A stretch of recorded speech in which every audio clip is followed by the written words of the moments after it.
धरती, हमारा घर, मुसीबत में है। इंसानों के कामों ने पर्यावरण और जलवायु में ऐसे बदलाव ला दिए हैं जो हमारे ग्रह के नाजुक संतुलन को खतरे में डाल रहे हैं। जीवाश्म ईंधन के जलने से ग्रीन हाउस गैसें वायुमंडल में फैलती हैं, गर्मी बढ़ती है और हमारा ग्रह गर्म होता जा रहा है।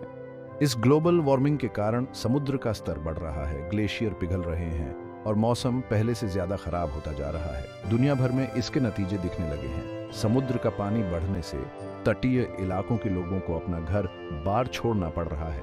तूफान और सूखे से खेती तबाह हो रही है, जिससे अनाज की कमी और आर्थिक परेशानी हो रही है। धरती पर जीवन को सहारा देने वाले पारिस्थितिक तंत्र इकोसिस्टम्स पर दबाव है और जीव जंतुओं की प्रजातियां खतरनाक गति से विलुप्त हो रही हैं। इस स्थिति की गंभीरता को नजरअंदाज नहीं किया जा सकता। आज हम जो चुनाव करते हैं वे हमारे ग्रह और मानवता के भविष्य का फैसला करेंगे। जलवायु परिवर्तन के सबसे बुरे प्रभावों को कम करने और जीवन के ज्यादा स्थायी तरीके अपनाने के लिए हमें अभी से काम करना चाहिए। आलस करने का समय अब बहुत पहले निकल चुका है।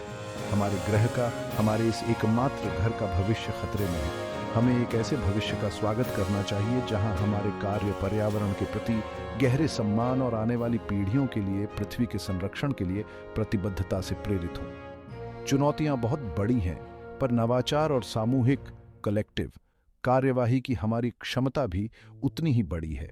अगर हमें अपने कार्यों के सबसे बुरे नतीजों से बचना है तो हमें एक वैश्विक दृष्टिकोण अपनाना होगा और यह समझना होगा कि हर देश का भाग्य एक दूसरे से जुड़ा है। बंटवारे और छोटी सोच का समय अब खत्म हो गया है। अब समय है एकता और एक स्थायी सस्टेनेबल भविष्य के लिए साझा दृष्टिकोण का।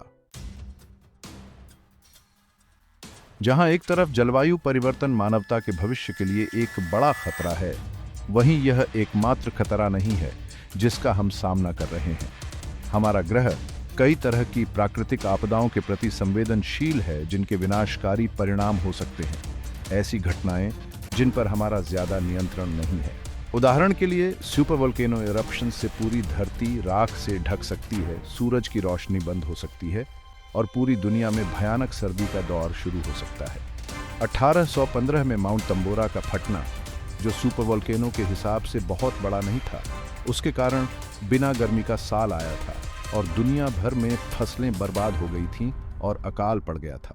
अंतरिक्ष की गहराइयों से एक और खतरा मंडरा रहा है, एस्टेरॉयड इंपैक्ट्स, एस्टेरॉयड गिरना।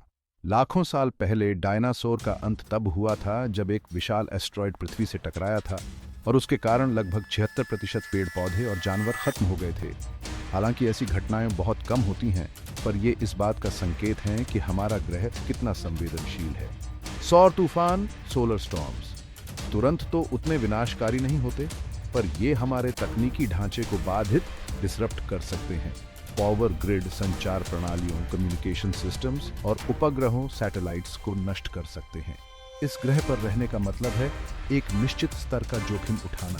हालांकि हम इन प्राकृतिक आपदाओं को रोक नहीं सकते, पर हम उनके संभावित प्रभाव को कम करने के लिए काम जरूर कर सकते हैं। ज्वालामुखी विस्फोट और एस्टेरॉयड इंपैक्ट्स के लिए पूर्व चेतावनी प्रणालियां और अर्ली वार्निंग सिस्टम्स हमें तैयारी के लिए कीमती समय दे सकती हैं। मजबूत बुनियादी ढांचे में निवेश करने से हमें सौर तूफान, सोलर फ्लेयर के प्रभाव से बचने में मदद मिल सकती है। अपने आप को हमारे ब्रह्मांड की अप्रत्याशित प्रकृति से बचाने के लिए सबसे पहला कदम है उन खतरों को समझना जिनका हम सामना कर रहे हैं। इन खतरों को स्वीकार करके और अनुसंधान और तैयारी में निवेश करके हम अपने बचने की संभावना बढ़ा सकते हैं।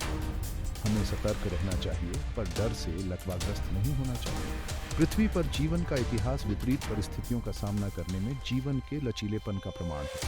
अतीत से सीखकर और भविष्य की तैयारी करके हम आने वाली चुनौतियों का सामना कर सकते हैं और अपनी प्रजातियों के दीर्घकालिक अस्तित्व को सुनिश्चित कर सकते हैं।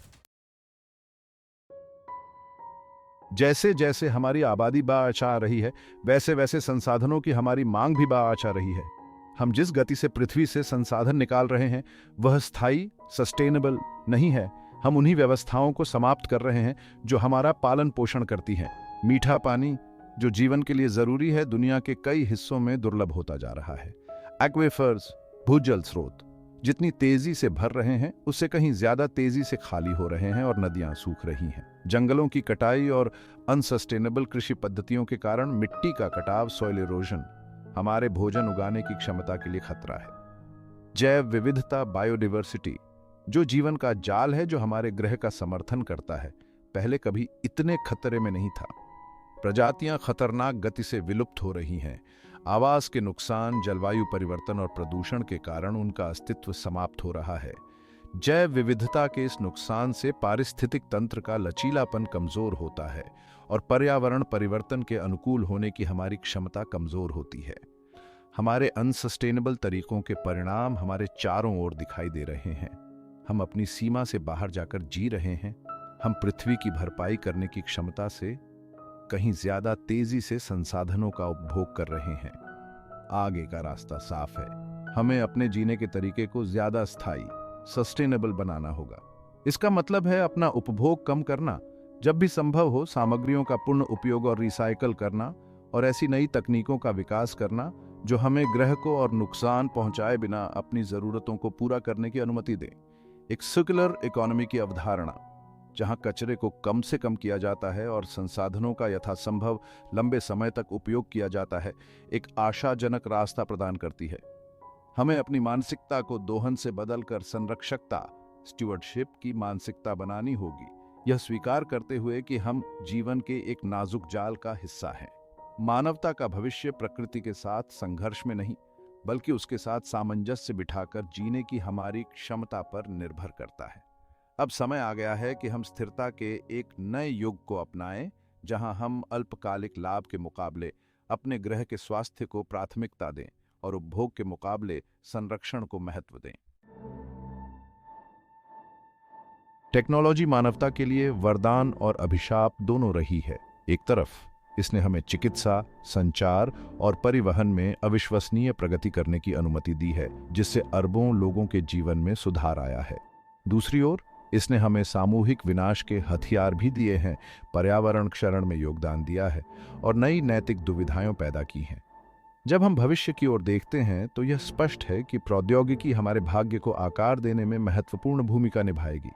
आर्टिफिशियल इंटेलिजेंस विशेष रूप से अपार संभावनाएं और संभावित संकट दोनों रखता है। एआई में स्वास्थ्य सेवा, परिवहन और अनगिनत अन्य उद्योगों में क्रांति लाने की क्षमता है, जिससे हमारा जीवन आसान, सुरक्षित और अधिक कुशल बनता है। हालांकि ऐसी भी चिंताएं हैं कि एआई मानवता के लिए एक अस्तित्वगत खतरा पैदा कर सकता है, खासकर अगर ये मानव बुद्धि को पार कर जाए और अपने लक्ष्य खुद विकसित कर ले। जैव प्रौद्योगिकी भी अवसर और चुनौतियां दोनों प्रस्तुत करती है। जेनेटिक इंजीनियरिंग में बीमारियों को ठीक करने, फसल की पैदावार बढ़ाने और यहां तक कि मानव क्षमताओं को बढ़ाने की क्षमता है। हालांकि यह डिजाइनर शिशुओं, आनुवंशिक भेदभाव और जीवन के निर्माण खंडों के साथ छेड़छाड़ के अनपेक्षित परिणामों के बारे में नैतिक चिंताओं को भी जन्म देता है। अगर हमें जीवाश्म ईंधन से दूर जाना है और जलवायु परिवर्तन को कम करना है तो नई ऊर्जा प्रौद्योगिकियों का विकास महत्वपूर्ण है। सौर, पवन और भूतापीय जैसे अक्षय ऊर्जा स्रोत एक स्वच्छ और अधिक स्थायी विकल्प प्रदान करते हैं। हालांकि ये प्रौद्योगिकियां भी अपनी चुनौतियों के साथ आती हैं, जिनमें आंतरायिकता, भूमि उपयोग और कुशल ऊर्जा भंडारण समाधानों की आवश्यकता शामिल है। प्रौद्योगिकी एक उपकरण है और किसी भी उपकरण की तरह इसका उपयोग अच्छे या बुरे के लिए किया जा सकता है। यह हम पर निर्भर है। प्रौद्योगिकी के निर्माता और उपयोगकर्ता यह सुनिश्चित करें कि इसका उपयोग जिम्मेदारी और नैतिकता के साथ किया जाए, ताकि हम जिन समस्याओं का सामना कर रहे हैं उन्हें हल किया जा सके और सभी के लिए एक बेहतर भविष्य बनाया जा सके। भाग 5, परमाणु विनाश का साया। हमारी सभी तकनीकी प्रगति के लिए हम अभी भी अकल्पनीय विनाश के कृत्यों में सक्षम हैं। परमाणु युद्ध का खतरा, एक ऐसा भूत जिसने शीत युद्ध को परेशान किया था, हाल के वर्षों में फिर से उभरा है। दुनिया ने भयभीत होकर देखा क्योंकि रूस ने यूक्रेन पर आक्रमण किया, जिससे परमाणु वृद्धि की आशंका बढ़ गई। परमाणु हथियारों की विनाशकारी शक्ति को समझना मुश्किल है। एक भी परमाणु विस्फोट एक पल में एक शहर को तबाह कर सकता है, जिससे सैकड़ों हजारों लोग मारे जा सकते हैं और रेडियोधर्मी नतीजों की विरासत पीछे छूट सकती है, जो दशकों तक पर्यावरण को दूषित कर सकती है। एक पूर्ण पैमाने पर परमाणु युद्ध एक अकल्पनीय तबाही होगी। संभावित रूप से सभ्यता को समाप्त कर देगी, जैसा कि हम जानते हैं। सीमित संघर्ष में भी परमाणु हथियारों के इस्तेमाल के विनाशकारी परिणाम होंगे, न केवल शामिल देशों के लिए बल्कि पूरी दुनिया के लिए। परमाणु हथियारों के प्रसार से परमाणु युद्ध का खतरा और बढ़ जाता है। पहले से कहीं अधिक देशों के पास परमाणु हथियार विकसित करने की क्षमता है, जिससे गलत अनुमान, दुर्घटना या आतंकवाद का खतरा बढ़ जाता है। परमाणु युद्ध के खतरे को खत्म करने का एकमात्र तरीका पूर्ण और सत्यापन योग्य परमाणु निरस्त्रीकरण है। इसके लिए वैश्विक सहयोग, विश्वास और शांति के प्रति एक साझा प्रतिबद्धता की आवश्यकता होगी। हमें हिंसा का सहारा लेने के बजाय कूटनीति और बातचीत के माध्यम से संघर्षों को शांतिपूर्वक हल करने के तरीके खोजने चाहिए। मानवता का भविष्य हमारे मतभेदों को दूर करने और अधिक शांतिपूर्ण और न्यायपूर्ण दुनिया के निर्माण की हमारी क्षमता पर निर्भर करता है। हमें ऐसी दुनिया बनाने के लिए मिलकर काम करना चाहिए जहां परमाणु हथियार इतिहास के कूड़ेदान में चले जाएं, एक बीते युग का अवशेष। हमारी प्रजातियों का अस्तित्व इस पर निर्भर करता है। भाग 6। क्या हम सितारों से बच सकते हैं? जैसे जैसे हम अपने ग्रह के सामने आने वाली चुनौतियों से जूझ रहे हैं, कुछ लोगों ने सितारों को मानवता के लिए एक संभावित भागने के मार्ग के रूप में देखा है। अंतरिक्ष उपनिवेशीकरण का विचार, जो कभी विज्ञान कथा का सामान था, पृथ्वी के घटते संसाधनों और हमारे सामने आने वाले अस्तित्वगत खतरों के संभावित समाधान के रूप में जोर पकड़ रहा है। रॉकेटरी, रोबोटिक्स और जीवन रक्षक प्रणालियों में प्रगति ने अन्य खगोलीय पिंडों पर एक स्थायी मानव उपस्थिति स्थापित करना तकनीकी रूप से संभव बना दिया है। मंगल, पृथ्वी से अपेक्षाकृत निकटता और पानी की बर्फ की संभावना के साथ पहली ऑफ वर्ल्ड कॉलोनी के लिए सबसे संभावित उम्मीदवार के रूप में उभरा है। मंगल ग्रह पर एक आत्मनिर्भर कॉलोनी स्थापित करने की चुनौतियां बहुत बड़ी हैं। लाल ग्रह एक कठोर और क्षमाशील वातावरण है, जिसमें एक पतला वातावरण, ठंडा तापमान और तीव्र विकिरण है। उपनिवेशवादियों को मंगल ग्रह की मिट्टी से संसाधनों को निकालने, ऊर्जा उत्पन्न करने और भोजन और पानी का उत्पादन करने के लिए प्रौद्योगिकियों को विकसित करने की आवश्यकता होगी। अंतरिक्ष उपनिवेशीकरण के नैतिक निहितार्थ जटिल और दूरगामी हैं। खगोलीय पिंडों के स्वामित्व का दावा करने का अधिकार किसके पास है? संभावित अलौकिक जीवन के प्रति हमारे क्या दायित्व हैं? हम कैसे सुनिश्चित करें कि अंतरिक्ष उपनिवेशीकरण पृथ्वी की असमानताओं और अन्याय को दोहराए नहीं? ये ऐसे प्रश्न हैं जिनसे हमें जूझना होगा, क्योंकि हम ब्रह्मांड में आगे बढ़ते हैं। मंगल ग्रह से परे अंतरिक्ष अन्वेषण और उपनिवेशीकरण की संभावनाएं बहुत अधिक हैं। बृहस्पति और शनि के चंद्रमा अपने उपसतह, महासागरों और जीवन को आश्रय देने की क्षमता के साथ हमें अपने सौरमंडल के बाहरी इलाकों का पता लगाने के लिए कहते हैं। और हमारे सौरमंडल से परे अरबों अन्य तारे हैं, जिनमें से प्रत्येक के पास ग्रहों की अपनी प्रणाली है, जिनमें से कुछ में जीवन के लिए उपयुक्त परिस्थितियां हो सकती हैं। भाग 7। स्थिरता हमारी एकमात्र आशा।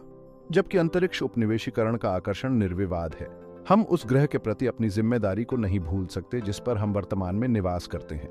स्थिरता केवल पर्यावरण के संरक्षण के बारे में नहीं है, यह हमारी प्रजातियों के अस्तित्व को सुनिश्चित करने के बारे में है।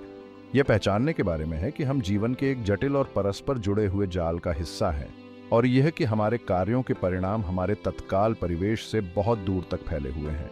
हमें प्राकृतिक दुनिया के साथ अपने संबंधों पर पुनर्विचार करने की आवश्यकता है। निष्कर्षण और शोषण के प्रतिमान से दूर एक प्रबंधन और उत्थान की ओर बढ़ना होगा। इसके लिए हमारे मूल्यों में एक बुनियादी बदलाव की आवश्यकता है।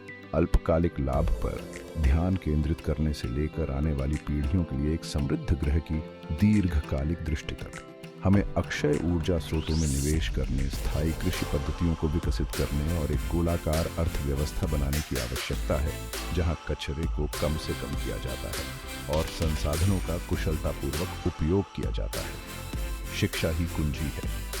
हमें आने वाली पीढ़ियों को उन पर्यावरणीय चुनौतियों का समाधान करने के लिए ज्ञान और कौशल के साथ सशक्त बनाने की आवश्यकता है, जो उन्हें विरासत में मिलेंगी। इसका अर्थ है प्राकृतिक दुनिया के बारे में आश्चर्य और जिज्ञासा की भावना को बढ़ावा देना, साथ ही उन्हें मानव और पर्यावरणीय प्रणालियों की परस्पर इंटरवीविंग के बारे में सिखाना। स्थिरता केवल प्रौद्योगिकी या नीति के बारे में नहीं है, यह हमारी मानसिकता और हमारे व्यवहार को बदलने के बारे में है। यह पहचानने के बारे में है कि हम सब इसमें एक साथ हैं। और यह कि हमारे ग्रह की देखभाल करने की सामूहिक जिम्मेदारी हमारी है। मानवता का भविष्य प्रकृति के साथ संघर्ष में नहीं, बल्कि उसके साथ सामंजस्य बिठाकर जीने की हमारी क्षमता पर निर्भर करता है। आज हम जो चुनाव करते हैं वे हमारे ग्रह के भाग्य और हमारे द्वारा छोड़ी गई विरासत का फैसला करेंगे। भाग 8, अंतरिक्ष उपनिवेशीकरण की नैतिक दुविधा। अंतरिक्ष उपनिवेशीकरण की संभावना नैतिक दुविधाओं का एक समूह खड़ा करती है, जिसे संबोधित करने के लिए हम एक प्रजाति के रूप में तैयार नहीं हैं। किसी अन्य ग्रह को उपनिवेश बनाने का कार्य ही ऐसा करने के हमारे अधिकार के बारे में प्रश्न उठाता है। क्या हमें आकाशीय पिंडों पर स्वामित्व का दावा करने का अधिकार है, या अंतरिक्ष को संपूर्ण मानव जाति की साझी विरासत माना जाना चाहिए? संभावित अलौकिक जीवन के प्रति हमारे क्या दायित्व हैं? पृथ्वी पर उपनिवेशवाद का इतिहास एक सतर्क कहानी है जो शोषण, हिंसा और देशी आबादी को वश में करने से भरी हुई है। हमें यह सुनिश्चित करना चाहिए कि अंतरिक्ष उपनिवेशीकरण अतीत की गलतियों को न दोहराए। उपनिवेशवादियों के लिए चयन प्रक्रिया ही नैतिक चिंताओं को जन्म देती है। किसे जाना है और किसे पीछे छोड़ा जाना है? क्या अंतरिक्ष उपनिवेशीकरण मौजूदा असमानताओं को बढ़ा देगा, एक दो स्तरीय समाज का निर्माण करेगा जहां धनी अभिजात वर्ग सितारों से बच जाते हैं जबकि बाकी मानवता पृथ्वी पर चुनौतियों से जूझती रहती है? अंतरिक्ष उपनिवेशीकरण का पर्यावरणीय प्रभाव एक और महत्वपूर्ण विचार है। अंतरिक्ष में रॉकेट लॉन्च करने के लिए भारी मात्रा में ऊर्जा और संसाधनों की आवश्यकता होती है, और अन्य ग्रहों पर उपनिवेशों की स्थापना से उन वातावरणों के लिए अनपेक्षित परिणाम हो सकते हैं। हमें अंतरिक्ष अन्वेषण और उपनिवेशीकरण के लिए स्थायी प्रथाओं का विकास करना चाहिए, अन्य खगोलीय पिंडों पर हमारे प्रभाव को कम करना चाहिए। अंतरिक्ष उपनिवेशीकरण द्वारा उत्पन्न नैतिक दुविधाएं जटिल और बहुआयामी हैं। कोई आसान जवाब नहीं है और दांव ऊंचे हैं। जैसे जैसे हम ब्रह्मांड में आगे बढ़ते हैं, हमें सावधानी, विनम्रता और पृथ्वी और उसके बाहर दोनों जगह जीवन के संरक्षण के लिए जिम्मेदारी की गहरी भावना के साथ आगे बढ़ना चाहिए। भाग 9, ब्रह्मांड में अपने स्थान पर पुनर्विचार। मानवता के सामने आने वाली चुनौतियां जलवायु परिवर्तन से लेकर परमाणु प्रसार से लेकर अंतरिक्ष उपनिवेशीकरण की नैतिक दुविधाओं तक हमें ब्रह्मांड में अपने स्थान के बारे में मूलभूत प्रश्नों का सामना करने के लिए मजबूर करती हैं। सहस्राब्दियों से मनुष्यों ने खुद को सृजन के केंद्र, विकास के शिखर के रूप में देखा है, लेकिन ब्रह्मांड की हमारी बढ़ती समझ ने इस मानव केंद्रित दृष्टिकोण को चुनौती दी है। अब हम जानते हैं कि पृथ्वी एक साधारण तारे की परिक्रमा करने वाला सिर्फ एक ग्रह है जो अरबों अन्य सितारों से भरी आकाशगंगा में है, जिनमें से कई के अपने ग्रह मंडल होने की संभावना है। ब्रह्मांड की विशालता, उसकी आयु और जटिलता हमें विनम्र करती है और हमें याद दिलाती है कि हम अपने से कहीं अधिक भव्य चीज का एक छोटा सा हिस्सा है। इस एहसास को हमें निराशा से नहीं बल्कि विस्मय और आश्चर्य की भावना से भरना चाहिए। यह हमें ब्रह्मांड में अपने स्थान के बारे में अधिक विस्तृत दृष्टिकोण को अपनाने के लिए प्रेरित करे, जो पृथ्वी पर सभी जीवन के साथ हमारी जुड़ाव और हमारे ग्रह की देखभाल करने की हमारी जिम्मेदारी को पहचानता है। ब्रह्मांड में अपने स्थान पर पुनर्विचार करने का अर्थ है एक अधिक समग्र विश्व दृष्टि को अपनाना, जो प्रतिस्पर्धा पर सहयोग, अल्पकालिक लाभ पर स्थिरता और जीवन के सभी रूपों के संरक्षण को महत्व देता है। इसका अर्थ है यह पहचानना कि हमारे कार्यों के परिणाम हमारे तत्काल परिवेश से बहुत दूर तक फैले हुए हैं, अंतरिक्ष और समय दोनों में। हमें इस भ्रम को त्याग देना चाहिए कि हम प्रकृति से अलग हैं, और इसके बजाय हमारे ग्रह के भंडारी और ब्रह्मांड के नागरिक के रूप में अपनी भूमिका को अपनाना चाहिए। भाग 10, कार्रवाई के लिए एक आह्वान, अपने भाग्य को आकार देना। मानवता के सामने आने वाली चुनौतियां कठिन हैं, लेकिन हम कार्य करने के लिए शक्तिहीन नहीं हैं। भविष्य कोई ऐसी चीज नहीं है जो हमारे साथ घटित होती है। यह कुछ ऐसा है जिसे हम अपने विकल्पों और कार्यों के माध्यम से बनाते हैं। शालीनता का समय समाप्त हो गया है, कार्रवाई का समय अब है। हमें एक सामूहिक जागृति की आवश्यकता है। एक वैश्विक मान्यता है कि हम मानव इतिहास में एक चौराहे पर हैं। हमें उदासीनता, इनकार और अल्पकालिक सोच से आगे बढ़ना चाहिए जिन्होंने हमारी प्रगति में बाधा डाली है। ये निराशा का समय नहीं है बल्कि दृढ़ संकल्प के साथ कार्रवाई का है। हमें ऐसे नेताओं की आवश्यकता है जो यथास्थिति को चुनौती देने से न डरे, जो अल्पकालिक राजनीतिक लाभ के बजाय मानवता और ग्रह की दीर्घकालिक भलाई को प्राथमिकता दें। हमें ऐसे नागरिकों की आवश्यकता है जो लगे हुए हों, सूचित हों और अपने नेताओं को जवाबदेह ठहराने के लिए तैयार हों। हमें ऐसे नवप्रवर्तकों की आवश्यकता है जो ऐसी तकनीकों और समाधानों का विकास कर रहे हैं जो हमें जीवन के अधिक स्थायी तरीके से संक्रमण में सक्षम बनाएंगे। हमारे सामूहिक भाग्य को आकार देने में प्रत्येक व्यक्ति की भूमिका होती है। हम अपने पर्यावरणीय प्रभाव को कम करने के लिए अपने दैनिक जीवन में सचेत विकल्प बना सकते हैं। हमारे खाने के तरीके से लेकर हमारे यात्रा करने के तरीके से लेकर हमारे द्वारा उपभोग किए जाने वाले उत्पादों तक हम उन व्यवसायों और संगठनों का समर्थन कर सकते हैं जो अधिक टिकाऊ भविष्य बनाने के लिए काम कर रहे हैं। हम जलवायु परिवर्तन का समाधान करने, अक्षय ऊर्जा को बढ़ावा देने और हमारे ग्रह के प्राकृतिक संसाधनों की रक्षा करने वाली नीतियों की वकालत करने के लिए अपनी आवाज और अपने वोट का उपयोग कर सकते हैं। हमारे सामने आने वाली चुनौतियां आपस में जुड़ी हुई हैं और इसलिए हमारे समाधान भी होने चाहिए। भाग 11 मानवता का भविष्य पृथ्वी और परे। मानवता का भविष्य अनिश्चित है, लेकिन यह पूर्व निर्धारित नहीं है। आज हम जो चुनाव करते हैं वह तय करेगा कि हम एक ऐसा भविष्य बनाते हैं जहां मानवता एक स्वस्थ और जीवंत ग्रह पर पनपती है, या एक जहां हम घटते संसाधनों, पर्यावरणीय क्षरण और अस्तित्वगत खतरों का सामना करते हैं। अंतरिक्ष उपनिवेशीकरण की संभावना आशा की एक किरण प्रदान करती है। एक संभावित पलायन मार्ग अगर पृथ्वी पर एक स्थायी भविष्य बनाने के हमारे प्रयास विफल हो जाते हैं। हालांकि हमें सितारों के आकर्षण को अपने ग्रह के प्रति अपनी जिम्मेदारी से विचलित नहीं होने देना चाहिए। पृथ्वी ही एकमात्र ऐसा घर है जिसे हम जानते हैं और आने वाली पीढ़ियों के लिए इसे संरक्षित रखना हमारा नैतिक दायित्व है। मानवता का भविष्य कोई एक या दूसरा प्रस्ताव नहीं है। हम पृथ्वी पर एक स्थायी भविष्य बनाने का प्रयास कर सकते हैं और साथ ही साथ ब्रह्मांड की खोज और अपने क्षितिज का विस्तार भी कर सकते हैं।